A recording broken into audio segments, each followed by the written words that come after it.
Seems that the Russians have brokered yet another capitulation deal on behalf of the Assad regime, where rebel forces are either going to lay down their arms, reconcile with the Assad regime, or be forcibly displaced along with their families to the northwest province of Idlib in northern Syria. And this comes at a time when the humanitarian situation in southwest Syria has really taken a turn for the worse, as well over 150,000 civilians have been displaced as the Assad regime, backed by Russian warplanes in the recent weeks, has launched a renewed campaign, a renewed assault to recapture the last parts of southwest Syria that have been held by rebel forces. And it seems here that we're seeing the beginning of the end for the Syrian rebel forces in an area that borders Israel, the Israeli-occupied Golan Heights. There are still some rebel pockets held in the neighboring Daraa province, but it seems that this Russian tactic of launching massive airstrikes and then brokering capitulation deals is working for the Assad regime yet again.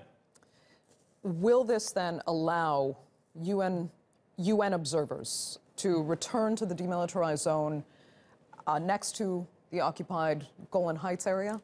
Well, that's a very important point. This is an area that's technically demilitarized and was under UN observation following the ceasefire between Israel and Syria signed after the 1973 war.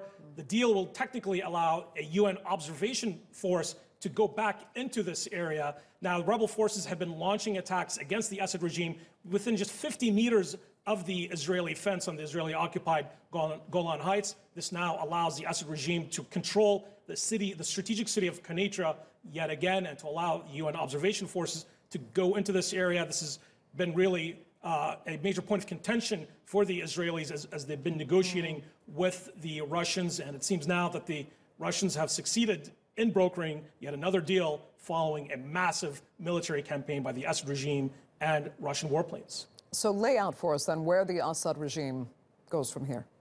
Well, it's interesting because President Putin and President Trump negotiated a de-escalation zone in southwest Syria late last year, but it seems the Assad regime, once it cleared rebel pockets around the capital of Damascus, renewed this campaign and moved its forces to southwest Syria. More than likely, the remaining pockets of resistance in southwest Syria bordering Jordan will more than likely sign a similar deal as the one we saw in Quenitra. This means that the Assad regime will be, for the first time since 2011, in full control of areas that rose up against the Assad regime, to include really the crucible of the Syrian revolution in Daraa province, where the revolution first began.